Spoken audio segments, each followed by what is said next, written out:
حضرت جابر رضی اللہ تعالیٰ عنہ کہتے ہیں کہ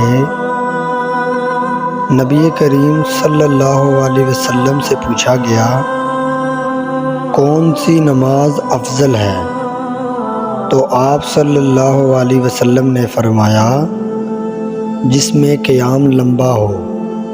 رسول اللہ صلی اللہ علیہ وسلم نے فرمایا دلوں پر زنگ لگ جاتا ہے جیسے تانبے پر زنگ آ جاتا ہے۔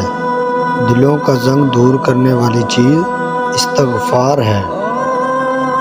نبی کریم صلی اللہ علیہ وسلم نے فرمایا جب تم میں سے کسی کو جمائی آئے تو وہ ہاتھ منہ پہ رکھ لے کیونکہ شیطان منہ میں داخل ہو جاتا ہے۔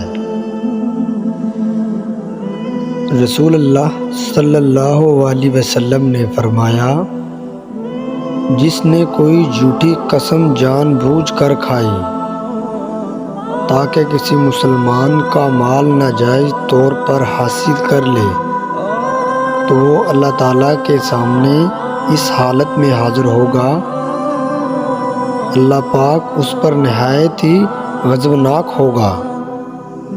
رسول اللہ صلی اللہ علیہ وسلم نے فرمایا جب کوئی شخص نماز بھول گیا یا اسے ادا کرتے وقت سوتا رہ گیا تو اس نماز کا کفارہ یہی ہے کہ جب اسے یاد آئے وہ نماز کو پڑھ لے۔